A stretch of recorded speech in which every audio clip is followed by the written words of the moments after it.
کبھی 10 منٹ عادت ہو جائے نا دعا مانگنے کی علیحدہ سے رات کو، حضور نے فرمایا جو فرض نماز کے بعد دعا مانگے اللہ اس کی قبول کر لیتا ہے۔ نبی پاک صلی اللہ تعالیٰ علیہ وسلم نے فرمایا اللہ مسافر کی دعا قبول فرماتا ہے۔ حضور نے فرمایا اللہ مظلوم کی دعا قبول فرماتا ہے۔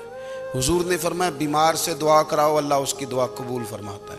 میرے نبی پاک نے فرمایا ماں باپ جب بھی اولاد کے لیے ہاتھ اٹھائیں، ویسے تے بلے شاہ تو آسمانی اڈدیاں ہی پھڑ دیں، جڑا گھر بیٹھا انہوں بڑھیا ہی نہیں۔ حضور فرمانے لگے ماں باپ جب بھی اولاد کے لیے دعا فرمائیں اللہ ان کی دعا کو قبول کرتا ہے۔ آپ اپنا تعلق بنائیں دعا کے ساتھ، عبادت کے ساتھ، مصلی کے ساتھ رشتہ بنائیں، استغفار پڑھیں۔ صلاح الدین ایوبی صلیبی جنگوں میں تھے، رات کو مسجد اقصی میں نماز پڑھی تو پریشان تھے۔ ایک بزرگ سے ملاقات ہوئی تو وہ کہنے لگے کہ آپ بڑے پریشان ہیں۔ کہنے لگے حضور پریشان اس لیے ہوں کہ پہلے ہی مسلمان کمزور ہے، اب میں نے سنا ہے دشمن کا ایک بحری بیڑا وہ جنگی سامان سے بھرا ہوا آ رہا ہے، تو اب ان کے پاس اور تلواریں اور نیزے آ جائیں گے، مسلمانوں کے پاس پہلے ہی وسائل کی کمی ہے، پریشان ہو کس طرح کر کے مقابلہ کریں گے۔ یہ بات کہتے ہی صلاح الدین ایوبی نے بزرگوں سے کہا حضور آپ بھی دعا کرنا، دعا کی بڑی طاقت ہے۔ میرے نبی پاک نے فرمایا دعا مومن کا ہتھیار ہے، دعا مومن کا، دعا مومن کا۔ حضور نے فرمایا تقدیر کو سوائے دعا کے کوئی چیز نہیں بدل سکتی، دعا مومن کا ہتھیار ہے، یہ کافر کے پاس کوئی نہیں، یہ ہتھیار ہے مومن کا۔ اللہ کرے آپ کو سمجھ آئے، پھر سنیں کئی بار کہہ چکا ہوں یہ ہتھیار ہے۔ کافر کے مقابلے میں جو تیرے پاس سب سے بڑا ہتھیار ہے وہ دعا ہے۔ دعائیں کرانی چھوڑ دی، کرنی چھوڑ دی، لینی چھوڑ دی۔ حضرت سیدنا انس بن مالک رضی اللہ تعالیٰ عنہ فرمایا کرتے تھے میں نے وہ رنگ دیکھا ہے جب حضور دعا مانگتے تھے اور حضور کی مقدس آنکھوں میں آنسو بھی ساتھ ہی بہا کرتے تھے، میں نے وہ انداز دیکھا ہے۔ تو صلاح الدین ایوبی بزرگ سے کہنے لگے آپ بھی دعا کیجئے، اور خود رونے لگے اور سر سجدے میں رکھ کے رونے لگے، اور عشاء سے لے کر فجر تک روئے، خوب روئے۔ صبح وہ بزرگ آئے تو صلاح الدین ایوبی کا خوبصورت اور ہنستا ہوا چہرہ دیکھا، کہنے لگے آپ بڑے خوش ہیں، رات تو میں نے بڑے روتے ہوئے دیکھا تھا۔ تو کہنے لگے حضور وہ جو بحری بیڑا آ رہا تھا نا وہ پانی میں ڈوب گیا ہے، اب وہ نہیں آ رہا، ابھی خبر آئی ہے تو میں بڑا خوش ہوں۔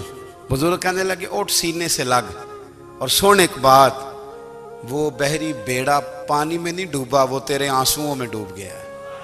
وہ جو تو رات رویا ہے نا رب کریم کی بارگاہ میں تو وہ ڈوب گیا ہے۔ بھائی اپنا مصلی کا، عبادت کا، وظائف کا، اللہ اللہ کا سلسلہ اس کو مضبوط کریں، اپنی دعاؤں کے تعلق کو مضبوط کریں۔ دعائیں بڑے انقلاب برپا کر دیتی ہیں۔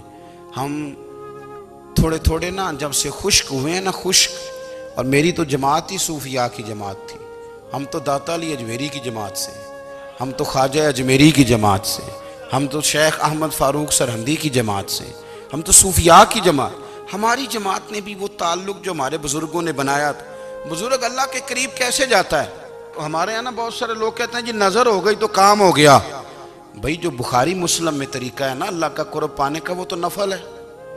نبی کریم علیہ السلام نے فرمایا بندہ نفلوں کے ذریعے رب کے قریب جاتا ہے، اور اتنا قریب جاتا ہے کہ پھر اللہ اس کی زبان بن جاتا ہے، اللہ اس کی آنکھیں بن جاتا ہے، کان بن جاتا ہے، ہاتھ اور پیر بن جاتا ہے۔ تو یہ تو عبادت ہے، یہ تو اللہ کی بارگاہ کی حاضری ہے جو آپ کو اللہ کے قریب کرے گی۔ تو نماز کو اہمیت دے کے ادا کریں، نمازیں موبائل بند کر کے ادا کریں۔ لیکن نا کچھ لوگ کہتے ہیں مجھے ٹائم نہیں ملتا نماز کا، تو میں کہتا ہوں یہ آپ نے بڑی جرت کی بات کی ہے۔ مجھے کو میرا پیر بھائی کہہ دینا میرے پاس ٹائم نہیں آپ کو ملنے کا، تو میں کہتا ہوں آج کے بعد آنا ہی نہ۔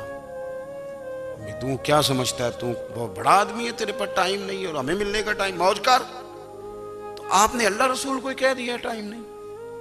اور عجیب فلسفہ ہے نا، کہا جائے نماز پڑھنے آؤ تو کہتے ہیں کپڑے ٹھیک نہیں، اور کہا جائے کہ آؤ ذرا دعوت پہ چلیں تو کہتے ہیں 1 منٹ ٹھہر میں کپڑے بدل کے آیا۔ نماز کے لیے کہا تو کہتے ہیں ٹھیک نہیں، دعوت کے لیے کہا تو کہتے ہیں میں ذرا تیاری کر لوں، یوں جانا مناسب نہیں۔